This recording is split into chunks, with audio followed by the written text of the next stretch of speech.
Hello guys, and welcome back to another video. Scripted Nooberton again. Today, I'm going to talk about the new Higurashi series. Explaining this series gets very messy for many reasons. First, with the plot centralizing on a time travel-ish, multiple reality story progression, it will have a base layer of convolution to itself. But beyond that, the narrative and advertising for this anime was always developed with intent to be confusing. The original 2006 Higurashi took forever before it explained there was even a time travel mechanic at play, setting up a 4-episode introduction that kills a lot of the main cast, and then just brings them all back on episode 5 with no explanation as to why. And this gets even more confusing with the sequel series Higurashi GOU and SOTSU. Many believe the story had already been completed by the end of the Higurashi Kai, aka the second season of the original. It resolved the time loop and letting the life of the main character progress. Oh yeah, not to mention, GOU has been advertised as a remake to the original 2016 Higurashi. Yeah, there's a lot to explain here. Even with it causing a lot of confusion, GOU was a brilliant entry to the Higurashi series. Created a lot of talk which pulled many people back in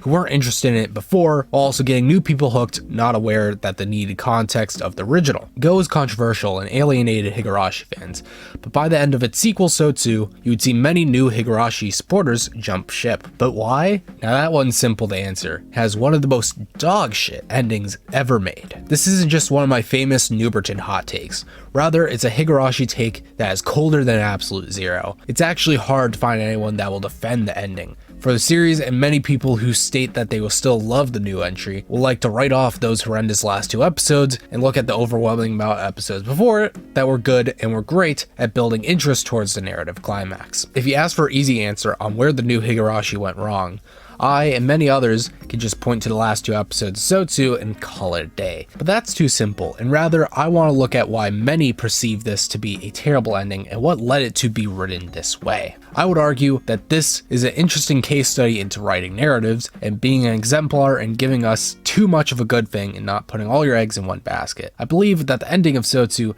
had been pigeonholed into a bad spot and was doomed to fail, not off the gate, but was set for failure before any bit of SOTSU was aired. Rather, the problems with its conclusion were made within the greatest moments of GOU. Well, a brief summary and spoiler of the old Higurashi series, being original in Kai, the show's story revolves around Rika, who is in a time loop of about 2 weeks. She would constantly be killed within the 2-week span and would go on to another reality in which she would try again to avoid death. With the reason she's able to loop because of the god named Hanu, who had put Rika into a loop, avoiding her from being murdered, not aware of how difficult it would be to avoid death. There's a lot more to really say here, and this series has a ton of things going on, but with this, you know enough to understand what happens within the new Higurashi series. What happens in GOU is a surprising return to what happened before. As I said before, it was initially marketed as a remake, and to keep this illusion for a bit, we return to some of the loops that we've seen before, but with a twist. For some, it may look like a botched remake that somehow fails by changing elements of the story, but rather, we end up learning soon that it's not at all a remake, and everything here is happening, technically,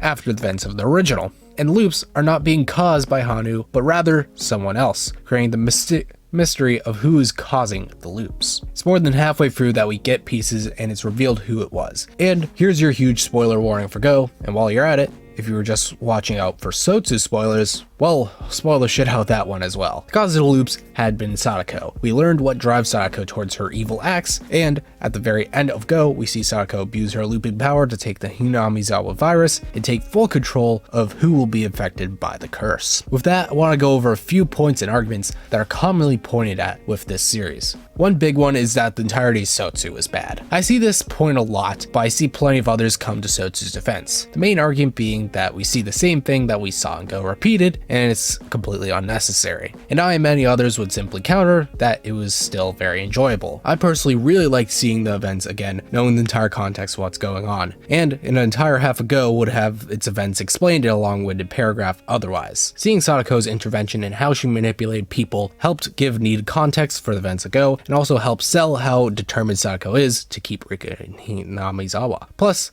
that shit was just cool as fuck. Besides that, I see other things, such as Sadako's motivations are rather stupid and selfish, which I'm more inclined to agree with. Sadako's actions are highly selfish and hold little sympathy towards someone she's so highly attached to. I don't think most people would mutilate the person they love, over and over and over and over. There are possible character traits you could extrapolate from outside the show that could explain her more antisocial personality disorder-like characteristics, but it would be fair to argue the show should have dedicated some time to showing this on screen. Sadako has a complicated past that could have really helped to sell why she's so desperately attached to Rika. That being said, Sadako's motivation in putting Rika back into loops doesn't kill the narrative like the ending had. For many, there was some suspension of disbelief that they were able to continue watching even if there were some weaker motives progressing the plot. Alright, but what was the failed killer that really hurts the show? The ending, which might I say demands a lot more than other endings, that it would be a satisfying climax to resolve the conflicts created. And does it do that? Oh hell no. What Sadako is fighting for, at the very end, she just gives up. They end up with Rika just leaving Sadako and Rika somehow forgiving Sadako for putting her back into the loops and recreating one of the greatest moments of suffering. And this is considered conflict resolved? But looking at this ending, I say it's hard to make something better than this. Yet it's a terrible ending.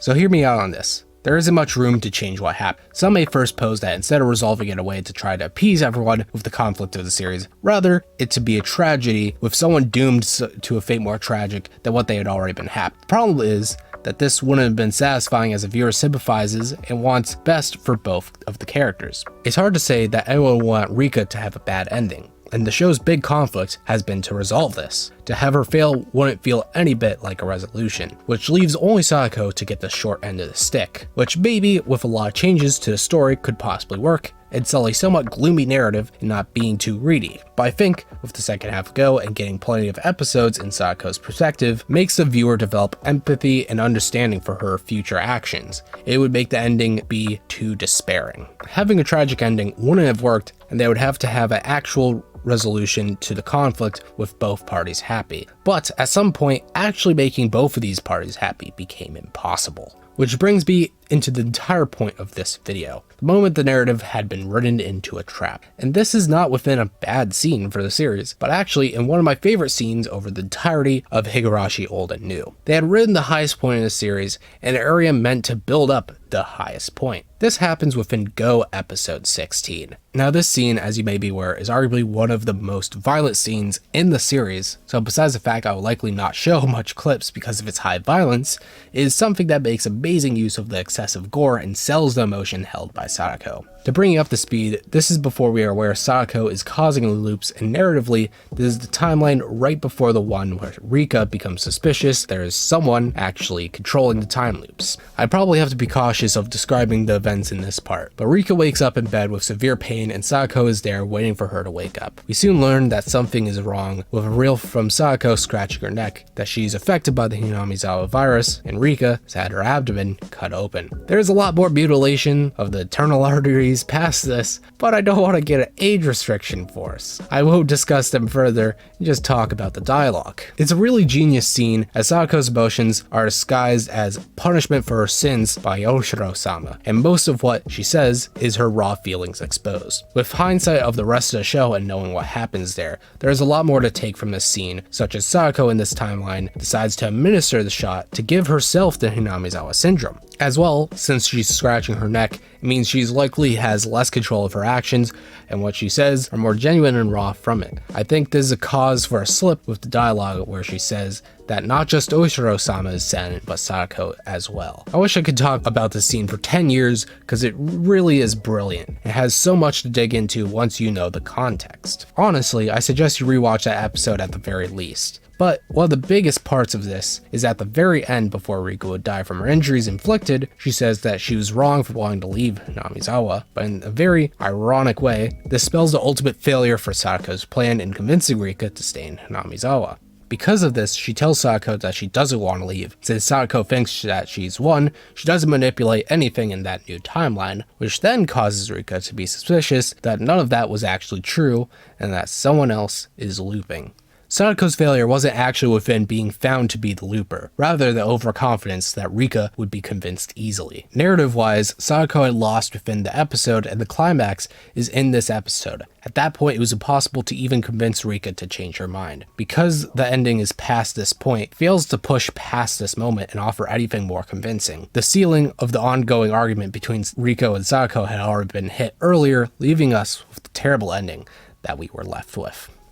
And that's the video. I hope you all enjoyed. Higurashi can be very complicated, and I wouldn't be surprised if I missed something. I'm also a filthy anime only. I'm aware that the Higurashi name is a multimedia project, meaning to fully understand all the events, you'd have to consume a lot more material that I admittedly haven't. For those who've watched the series, tell me what you think. This is my theory as to what was the cause for its ending. I think I have pretty good evidence to point to choices in the narrative directing and explaining feelings of the viewers of the series. I did make some generalizing sweeping statements here and there that I would love to hear opinions on, whether I poorly represent something or what. Nevertheless, I hope you do enjoy watching the video at the very least. Thank you guys so much for watching, and I'll see you guys in the next video. Goodbye.